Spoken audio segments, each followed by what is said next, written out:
Olá, amigos. Eu sou Maria Aparecida e este é o canal Mediunidade Clínica. Se você tem interesse no assunto, você participa, você envia suas sugestões, curte, se inscreva no canal, que hoje nós vamos falar um pouco sobre emoção relacionada à mediunidade, como é que essas coisas interferem uma na outra, né? E lembra quando a gente vai tratar de mediunidade? Não tem em todo lugar, não tem quem cuide. Onde tem quem cuide na nossa cultura? É o centro, e graças a Deus que tem o centro. E muitas das vezes a pessoa chega lá no centro angustiada por conta dos problemas emocionais dela, então ela é atendida, ela senta lá, ela ganha uma atenção e você já teve no centro, você sabe como é que é, né? E mesmo que qualquer Karl Marx da vida afirme que olha, a religião é o ópio do povo, não sei o quê, não é o que eu percebo. O que eu percebo é assim, que quando dá uma dor de barriga no sujeito, ele corre em busca da religiosidade, em busca do religar, em busca do divino. Ai, meu Deus! Então ele sai correndo atrás de Deus, né? Então, aprende uma coisa que você precisa perceber o que é significativo para você.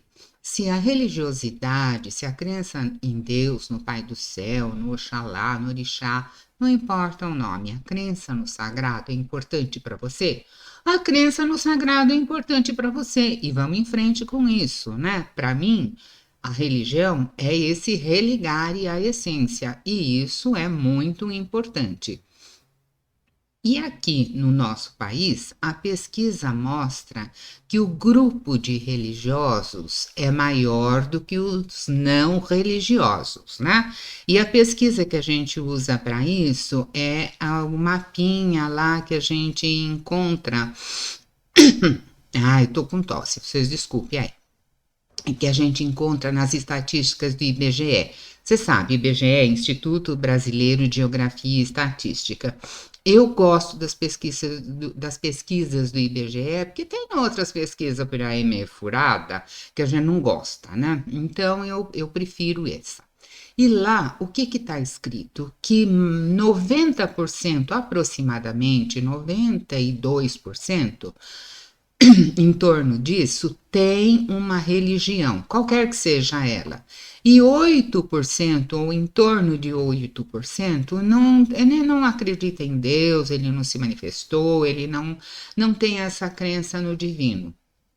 92%, 8%. Você veja se isso é significativo para você, né? Para mim é. A pesquisa mostra então que o grupo religioso é maior. Dentro do grupo religioso, o maior grupo é o de católicos, em torno de 60%. Um grupo bem pequeno, eu diria, o menor grupo é o de espíritas, cerca de 2%.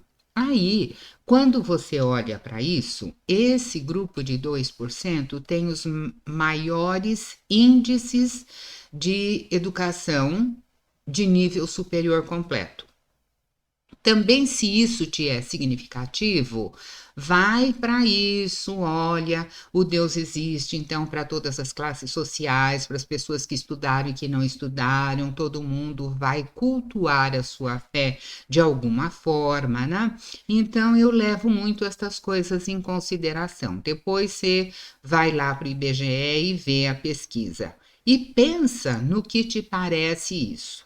Volta lá para o centro e o cara vai lá em busca dessa religiosidade, ele vai lá em busca dessa situação que ele está lá com mal-estar, ele quer uma ajuda. E quando ele chega lá, ele está procurando cura. E o que o centro dá para ele? O centro dá um passe e dá uma visão de mundo, que ele é convidado a participar lá das reuniões, dele frequentar a escola, então tem que assistir a palestra, Por que que tem que assistir a palestra? O que que a palestra tem a ver com a cura? Olha, porque o discurso do centro é um discurso edificante. A leitura busca te ensinar alguma coisa. Ah, vai ler o evangelho. Eu não sei se lá no evangelho manda dar umas pedradas, tiro no outro, não é isso que tem, né? Então, é legal. O centro, o que que manda fazer? Ah, manda fazer uma prece. E na prece, o que você vai fazer? Você vai se ligar com a divindade. Os pensamentos são sempre voltados para o bem. E aí você recebe uns passe. O passe, aí ele fala: olha, eu estou fazendo um tratamento espiritual. Vamos entender que passe não é tratamento espiritual, passe é tratamento energético. Tratamento espiritual é o que cuida da evolução do espírito, é a palestra que te ensina a pensar, a ter uma outra cosmovisão, a ver o mundo de uma outra forma. E que o passe, graças a Deus que o passe existe. Você está falando que o passe é ruim, é parecida? Não, eu estou falando que ele é bom, graças a Deus que ele existe, mas ele é um tratamento energético. Veja, tomar banho é muito bom, mas você fica lá debaixo do chuveiro o dia inteiro. Você fica lá tomando passe o dia inteiro. Não. E o passe ainda te deixa na dependência de um médium que venha te dar o passe. Gente, eu gosto, sabe, sou muito grata a quem me ensinou sempre tudo, os passes que eu recebi, mas eu não gosto muito de ficar eternamente na dependência de alguém. Eu vou lá, tomo o passe, saio de lá, apronto de novo, daqui a pouco eu volto, tomo o passe, depois eu jogo barro em cima, depois eu tomo o passe, depois eu jogo barro em cima, então fica naquilo sempre. Não. É por isso que você vai para a palestra, para aprender outras coisas. Então, volta para a pesquisa de novo. Na pesquisa, o que você tem? Que o risco de suicídio é menor para o sujeito que ele tem um suporte religioso. Então, você vai estudar as coisas, você vai pesquisar e você vai descobrir que o pessoal da religiosidade, o pessoal que acredita no Pai do Céu, na fé, do jeito que quer que seja, ele busca e ele obtém uma vida melhor. Só para lembrar os interessados no assunto, se você pesquisar lá no CID-10, que é o Código Internacional de Doença, ou no DSM-5, eles têm uma fala, que é o dos transtornos psiquiátricos, né? Eles têm uma fala sobre o transe, que é uma especialidade de quem tem mediunidade, seja na religião que for. O CID-10, qualquer dia a gente abre para falar um pouco que o CID-10 fala, para abrir, para destrinchar, mas ele fala sobre os estados de transe e de possessão. Então, já há estudos que chegam a interferir no Código Internacional de Doença. Isso está embasado. Se você precisar desse embasamento, ótimo. Tem. Se você não precisar, tem também. Então tá lá. Por quê? Porque o sujeito chega lá no centro e ele entra em transe, ele fala assim: "Olha, eu sou o Pai João". E é uma moça que entra em transe e fala: "Sou o Pai João". Então tem uma perda de identidade ali. Se eu tô no centro, eu já sei aquilo que se refere, eu fico mais sossegada. Mas se eu estou fora do centro, ou a pessoa se identifica com uma outra identidade, você fala, é crime, a pessoa trocou a identidade. Então, olha o contexto da história. E o DSM também distingue a possessão como não patológica quando o sujeito recebe um espírito ou uma divindade. Então, isso tá aí, o pessoal da psiquiatria está considerando, não todo mundo, é verdade, mas os mais interessados já foram estudar isso, o pessoal da medicina está considerando, então a gente que já considera vai levar isso mais a sério e vai aprofundar os estudos, né? No contexto religioso, a manifestação espiritual tá lá, é bem vista, é bem aceita. Fora do contexto religioso, o transe pode ser um sintoma de uma doença. Porque a pessoa tem transformações que ela não sabe explicar o que é, como que não é, né? Então, você olha que interessante, a mesma manifestação dentro de um contexto religioso, não é psicopatologia, não é loucura. Isso, fora do contexto religioso, é tido como uma doença, uma manifestação doentia. Então, vamos considerar que dentro das religiões que cuidam de mediunidade, porque só as religiões cuidam, né? A gente vai olhar como que é esse transe, o que a pessoa fala no transe, ela pensa, ela lembra, ela não lembra, que emoções ela tem durante, como é que é esse pacote? Então, nós temos que considerar pensamentos e emoções. Pensamentos, eles são feitos, os tijolinhos deles são a energia, as emoções também. Então, pensamento é energia, emoção é energia e eles têm frequência. E essa frequência é o que você vê no transe. E no transe funciona assim: estilo plug e tomada. Então tá lá o médium. Se você quiser ver as imagens que acompanham a nossa fala aqui, você entra depois lá no canal Mediunidade Clínica, que está sendo tudo colocado no ar. Tem algumas mídias que dá para você ver e outras que não, né? Então, lá no YouTube, no canal Mediunidade Clínica, você vê. Tá lá o médium e ele tem uma emoção chegando de um lado e o pensamento chegando do outro, porque o pensamento que ele tem em transe é por captação. Um sentimento que ele tem em transe, ele está captando de alguém do outro lado. A emoção, ela é captada também. O sujeito, ele é todo energético e ele capta energias. Então, precisa conhecer o que ele está captando. Ele está captando emoção? Está. Então, temos que conhecer a emoção. Ele está captando pensamento? Está. Então, temos que conhecer um pouco mais de pensamento. Então, conhecer religiosidade é importante na área da saúde. Tanto quanto conhecer um pouco do psiquismo do sujeito é importante num centro espírita, é importante num centro religioso, não só dentro do centro espírita, mas qualquer centro religioso. Eu digo espírita porque é o que eu estou mais habituada, né? Conhecer um pouco sobre as emoções vai ajudar bastante médiums e não médiums. Como você cuida de alguma coisa que você desconhece? Como você vai cuidar da sua vida emocional se você não sabe nem dar nome para a emoção, né? Então nós vamos entender que o médium, ele, fora do transe, ele tem as emoções dele. Se ele souber trabalhar com essas emoções dele, ele evita muita coisa. Ele conduz a mediunidade dele de forma muito mais generosa, mais acertada, né? E a comunicação do médium com o astral é feita através da emoção e é feita através do pensamento. Quanto mais eu conhecer esse setor, melhor.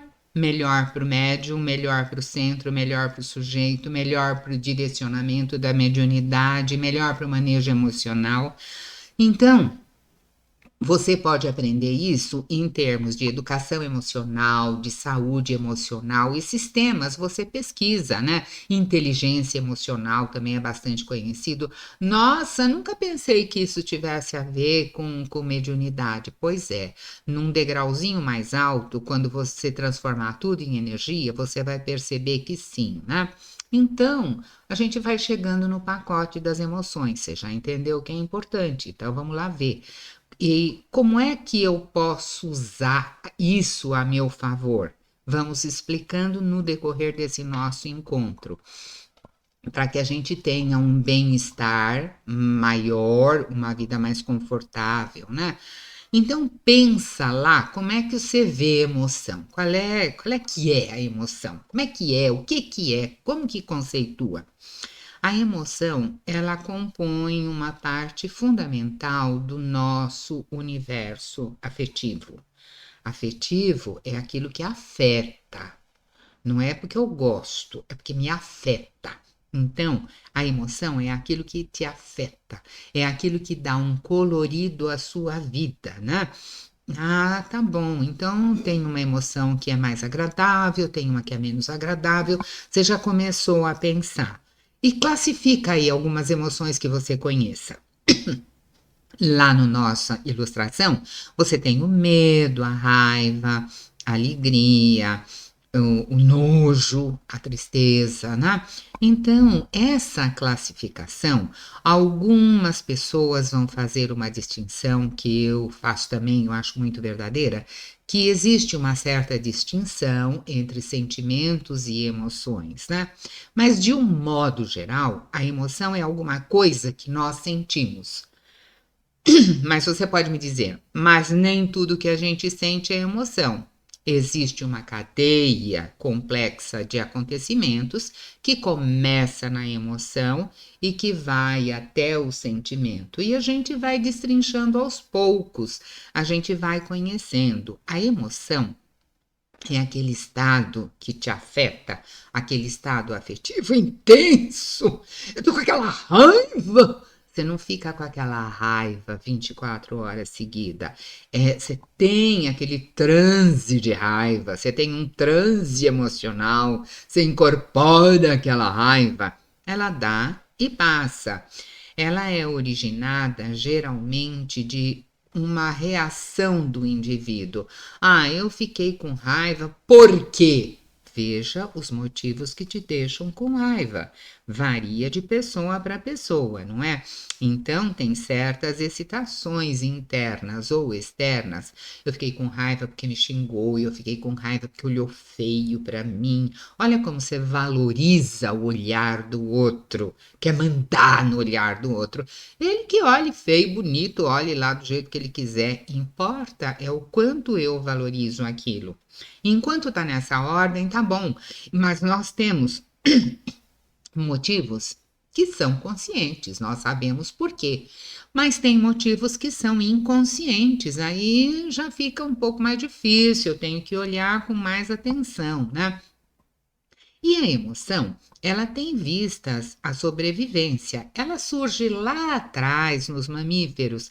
Lembra do processo evolutivo? Então, os mamíferos, eles manifestam emoções desde as épocas lá remotas e elas vêm vindo e eles vão aumentando o vínculo entre os indivíduos. As mães mamíferas passaram a ter um cuidado maior com os seus filhos, né? Isto tá no pacote emocional. E hoje, para nós, ela é rápida, talvez mais do que a razão. Quando uma emoção te toma, quando você vê, nossa, já fez, já falou, nossa, se eu tivesse pensado, eu não teria dito aquilo. Porque a emoção que vem, ela é muito rápida e quando ela aparece, ela surge, ela toma a consciência, parece que ela turva a reflexão, parece que ela turva a análise, ela inunda tudo e toma conta de tudo, né?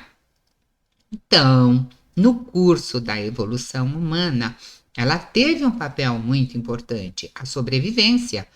E porque quando a emoção vem, vem aquela força de ação junto. O intervalo em que dispara a emoção e a manifestação é quase nenhum. A pessoa se deparava com perigo na frente, com leão na frente. Nossa, ela já tinha que ter uma energia para fugir. Ah, ela é assim, milionésimos de segundo, não dá nem para medir. Então, geralmente, uma parte do processo da emoção, hoje, nos nossos dias, ela se torna pública. Você vê a pessoa ficar com raiva, ela xinga a outra e ela fala lá. Ótimo, então ela está tornando público isso. E tem uma parte que se mantém privado aqui dentro. Tem coisa que você sente, mas você faz cara de paisagem, aqui você não mostra nada. Então tem uma parte que você expressa e tem uma parte que você guarda. A parte que nós guardamos, geralmente, ela está mais ligada ao sentimento, né? A emoção é mais explosiva. Em termos de emoção, por exemplo, nós temos o medo, né? O medo é uma emoção espontânea e rápida. Você não programa, ó, eu vi aquilo e vou ficar com medo. Não, quando você viu, você já ficou com medo. Mas nem sempre, né? Tudo que nós sentimos, você sabe, é emoção. Vai guardando isso. Ele vai olhando o que você está reagindo, que vem para o corpo. A emoção, ela vem para o corpo. Você sente medo, como é que seu corpo fica, né? E o sentimento, lembra, na distinção, é aquela parte mais elaborada. A emoção é mais rápida, mais espontânea.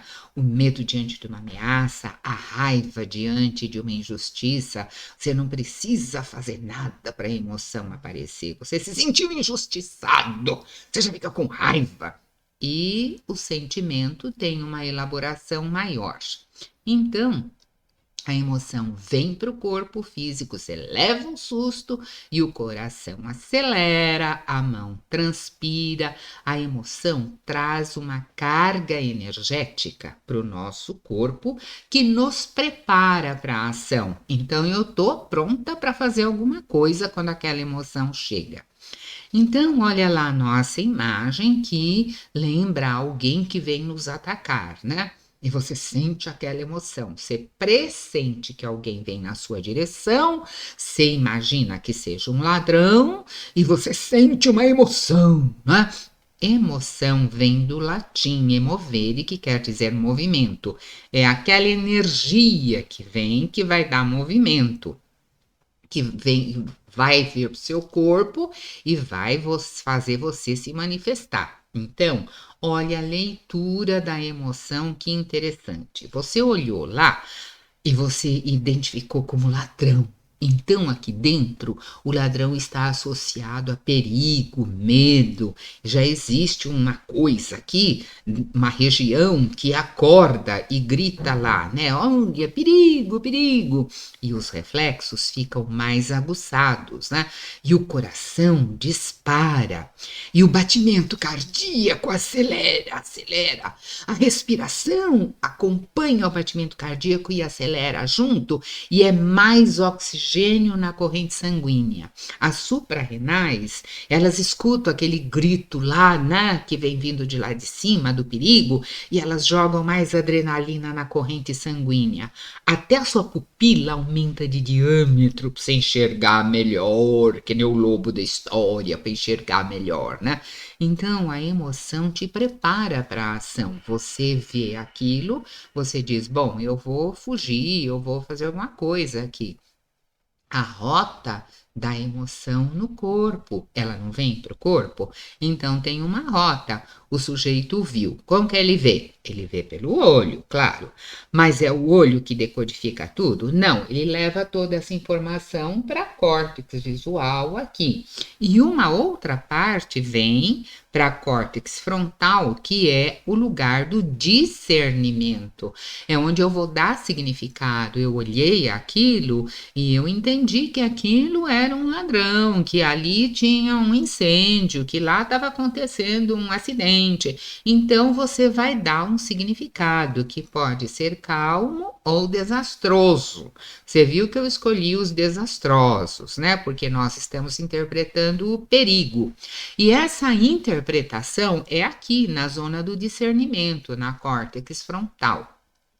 Quando chegou aqui, ligou o alerta geral.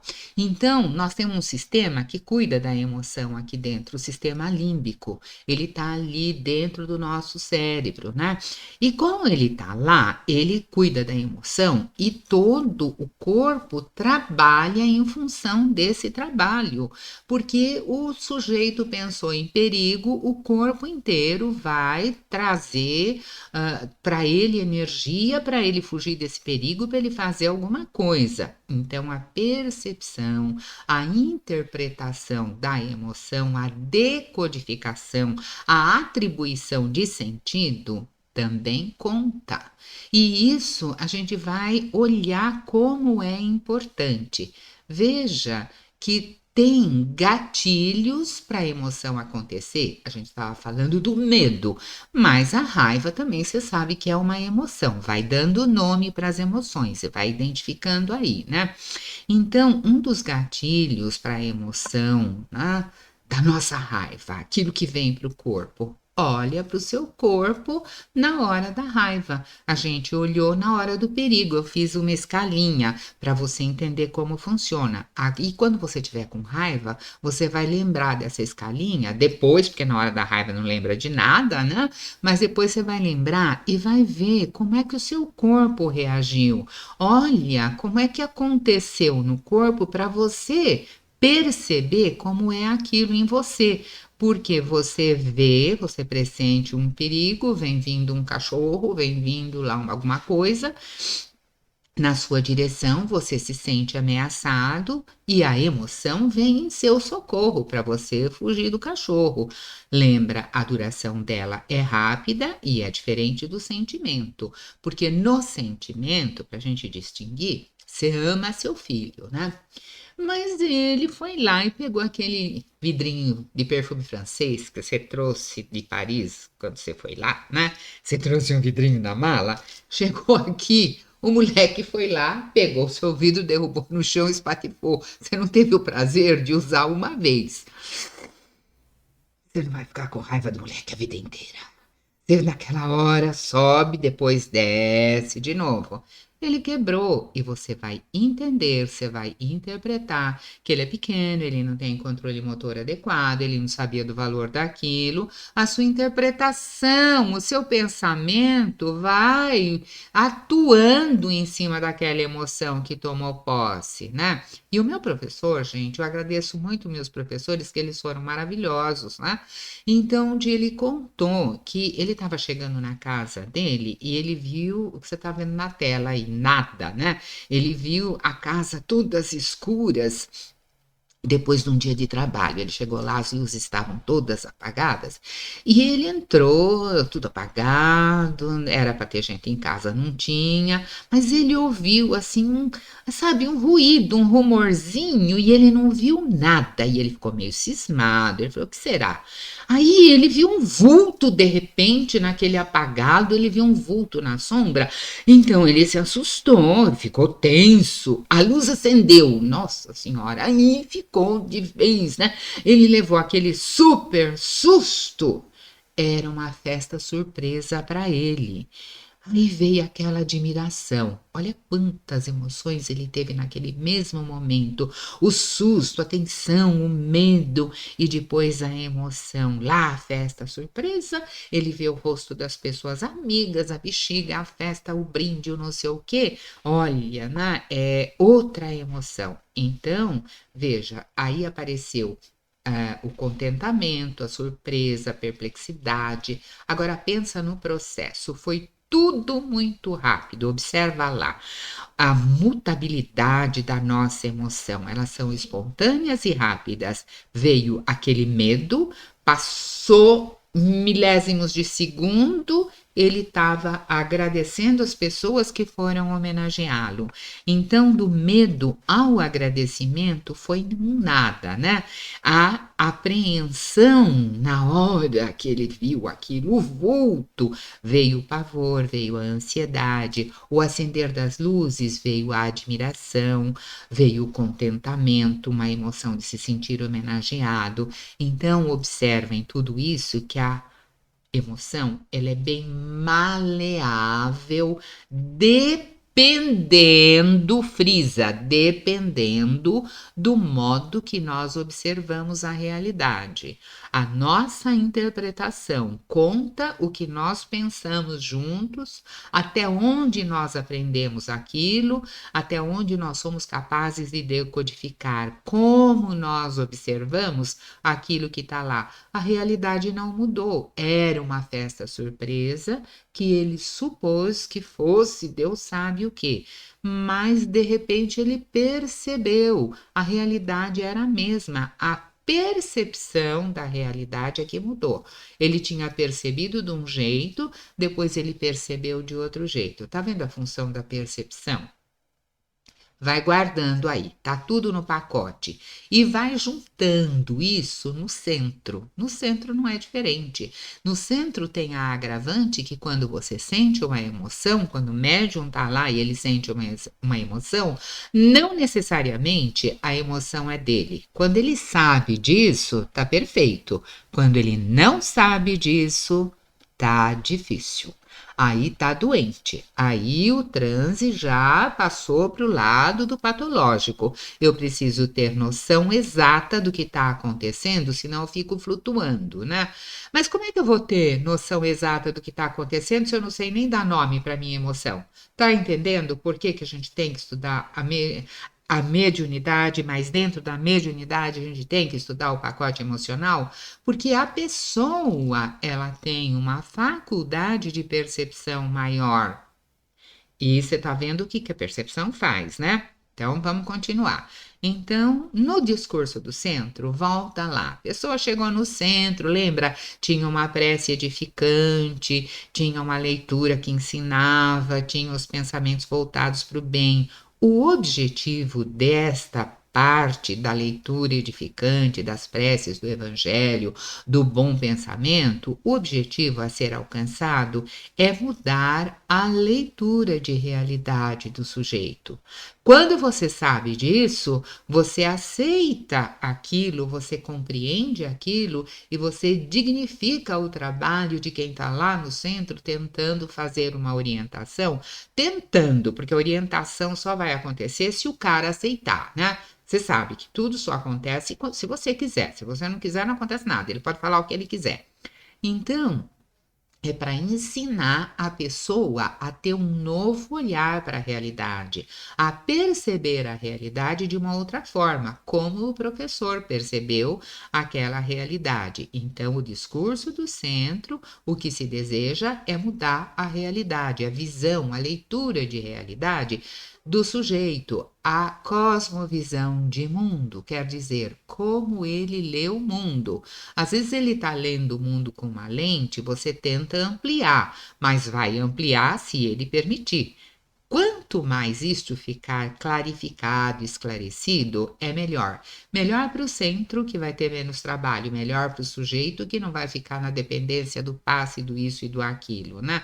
Agora, você pensa na festa do professor de novo. Você está vendo que a gente vai indo e voltando para a gente ir fazendo um apanhado da situação.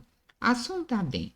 Para cada situação, houve uma emoção, houve uma mudança de emoção, que houve também um pensamento associado. Teve uma situação, teve uma emoção e teve um pensamento associado. Na hora do barulho, ele entendeu que podia vir do andar de cima, que o passarinho apareceu na janela. Tem sempre um passarinho que aparece na janela quando a gente está gravando. Eu acho isso um must, sincronicidade. Eu já li desse jeito. Aí o professor, volta para a aula, Aparecida. Então aí o professor viu o vulto, ele achou que tinha alguém inoportuno ali, olha o pensamento. A luz acendeu! E qual foi a emoção? Foi a surpresa. E depois veio o reconhecimento da situação. Então, em cada variação da emoção, você teve um pensamento associado, e isso é bastante importante quando falamos de educação emocional. Agora você sabe, né? Educação emocional não é só para médium, educação emocional é para todo mundo, para mim, para você, para a escola, para o professor, para o marido, para o filho, para todo mundo que quiser, para todo mundo que se interessar. E isso é importante, porque o médium, ele tem uma antena maior, ele capta mais, né? Mas é para todo mundo. Mas então, se pode ser assim, porque tem emoção, porque tudo tem um lado nobre, emoção também tem. Como a gente viu, a emoção nos prepara para uma ação, ela é nossa amiga, ela é nossa aliada. As emoções que o ser humano tem foram selecionadas ao longo do processo evolutivo, porque tem uma serventia para a gente. Se você sentir nojo, Uai, o nojo te preserva de comer uma comida que não esteja lá muito grande coisa, né? E se você sentir raiva, o lado nobre da raiva é que ela te dá opção de transformação. Ela vem, não é para você dar um soco, fazer uma ação lá na cara do outro, é para você transformar alguma coisa em você. Mas você logo já faz uma projeção, já vai para cima do outro, aí dana tudo, né? Por que que dana tudo? Porque a pessoa não conhece a função nobre da emoção que ela tem. Quando nós sentimos ansiedade, por exemplo, não é diferente. Ai, porque fico ansiosa, fico ruim, fico. Olha, fui lá na escola, faltei na escola na sexta-feira. O professor marcou prova para segunda. Aí a minha amiga liga no sábado e fala assim: Olha, tô te avisando, você não sabe, segunda-feira vai ter prova, tá? Pronto, começa meu estado de ansiedade. Eu queria passear, eu queria ir no cinema, eu queria namorar, agora tenho que dividir, tenho que estudar. Então, vai causando uma certa ansiedade aqui. Mas isso pode ser muito bom, porque eu vou dividir o tempo e a ansiedade, ela pode ser nossa amiga também, desde que ela não seja muito intensa, que eu não dê muita trela para ela, senão ela me causa sofrimento. Então, estamos falando de intensidade emocional. Vai marcando aí. Olha, o pacote é grande, tá? As emoções em condições normais, tá lá, ela me prepara para a ação.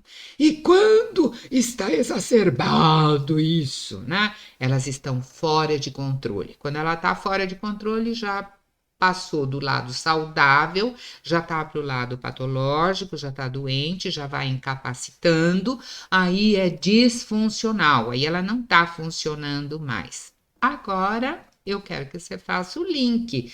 Tem aquela que é funcional, tem a que é disfuncional, tem a intensidade, vai marcando aí. Então, emoção, iniciamos falando que emoção é energia, que pensamento é energia e que tem frequência. Emoção e pensamento são links para o universo mediúnico. Se você vai para mediunidade e você não sabe trabalhar com essas coisas dentro de você, ou você aprende ou você fica de joguete na mão de outras mentes. E não é só na mediunidade que acontece isso, tá? Em qualquer lugar. Ou você conhece a situação ou o outro vem e te passa na frente. Na personalidade conturbada, por exemplo, a pessoa tem aquela antena e ela capta, e ela capta, e ela capta, e ela tem aquela antenona lá, né?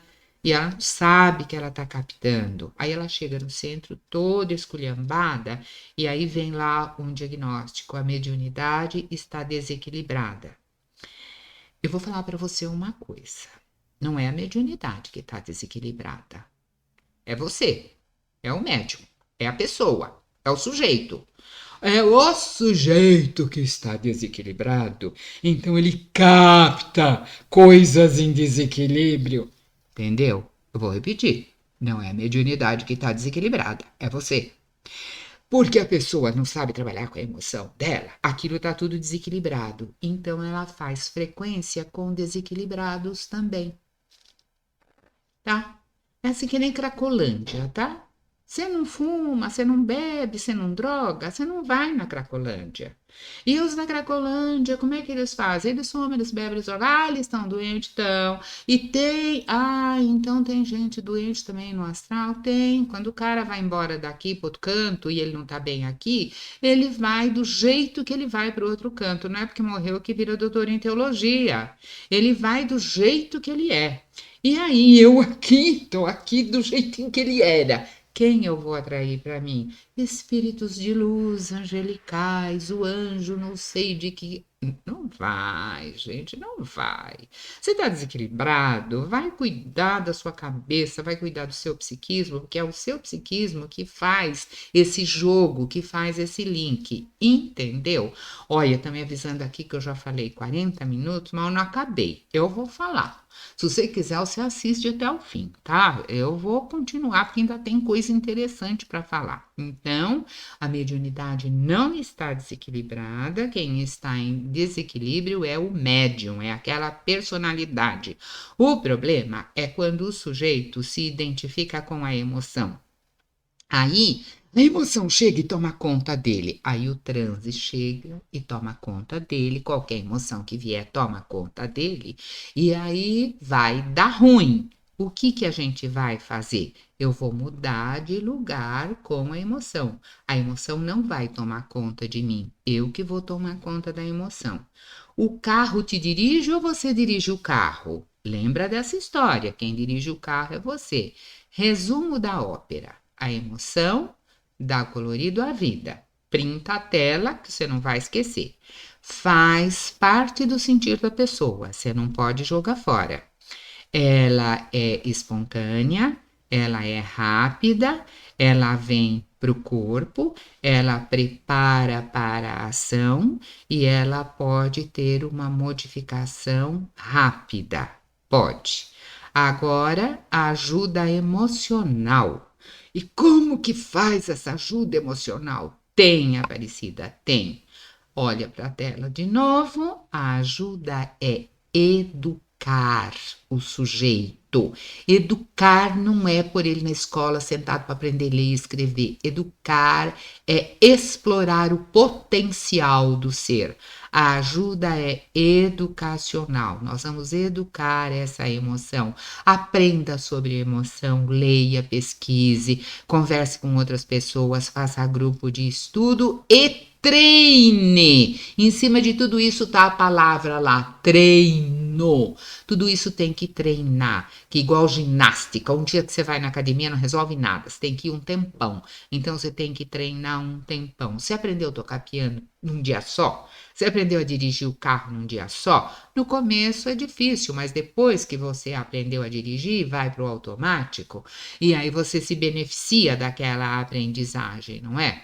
Então, como é feito o treino? O treino é feito de aceitação. Eu aceito que eu tenho emoção, que eu não sei nada sobre isso, eu vou reconhecer a minha emoção, vou dar nome, vou trabalhar, vou ver como é que é. Aceite que você é tomado pela emoção, que a emoção toma conta de você, aí você vai tomar pé da situação. Em vez de você ser tomado pela emoção, você vai tomar conta da emoção. Porque se o sujeito não aceita qualquer ameaça, não precisa ser essa, se ele não aceita qualquer ameaça, ele não vai fazer nada, ele vai ficar dormindo lá. Segundo item, você não reaja, não dê resposta no calor da emoção. Conta até 10. Vovó, que não tinha estudado nada, ela falava, na hora não fale nada, conte até 10. É isso mesmo. Fica com a atenção no corpo, se ancore no corpo. Vai para a respiração. Sabe aquela respiração 4x4? Então, vai fazer a respiração. Conta os tempos, faz pausa, respira. 4 para inspirar, 4 para segurar, 4 para soltar, 4 para deixar vazio aqui, naquele vazio, e começa tudo de novo. 10 respiração, 10 eu quero ver se a educação, se aquela emoção não parou. Parou. Parou. Você começa a tomar conta da situação. Depois, o próximo item é identificar a emoção. Tenta dar nome para ela. O que eu estou sentindo? Como que é? Eu estou sentindo raiva, eu vou estudar sobre a raiva. Eu estou sentindo ansiedade, eu vou ver como é que é isso, eu vou pesquisar, eu vou olhar. A ansiedade é fraca, é forte, né? Eu estou com apreensão, estou com medo, estou com pavor. Isso é da mesma família. Eu estou indignada, estou com raiva, eu estou em fúria. Isso é da mesma família. A gente está falando de intensidade. E quando você já identificou assim a emoção, o próximo item é você identificar como que essa emoção aparece. O gatilho dessa emoção, como é que ela veio, que é para você conhecer o seu processo. O caminho é treinar sempre, tá? Lembrando que a cada emoção existe um pensamento que lhe dá suporte. Aí a moça está olhando para cima, que ela está tentando entender a emoção dela, né? Então, cada emoção existe um pensamento. Você não briga com a emoção, você questiona o pensamento que está atrelado a ela, porque você não vai mexer na emoção de cara, você vai mexer no pensamento. Lembra dessa associação? Mudando o pensamento, eu posso lidar de outra forma com a emoção. Então, a chave é você descobrir essa associação e observar os próprios pensamentos. Você tem que educar o seu pensamento e depois nós vamos falar também sobre o pensamento. Mas uma coisa de cada vez, gente, não dá pra gente aprender tudo correndo, né? Ai, Aparecida, mas isso tudo é muito difícil. Eu não falei que é fácil. Eu tô falando para quem quer fazer. Se é da turma do difícil, não faça nada e continue do jeito que você tá. Então você aprendeu a dirigir um dia, não aprendeu? Então agora você vai aprender a dirigir o carro das emoções. Mas quando você já usufruir dessa aprendizagem, você vê que tudo foi muito bom. Estude em grupo, é bom. Ah, Aparecido, você fala para estudar em grupo, não dá. Faça um momento do seu estudo. Não dá para fazer grupo? Faz um momento, 10 minutos por dia, 20 minutos por dia, porque o seu desenvolvimento requer a sua participação. Fica com um abraço grande e nos encontramos a semana que vem.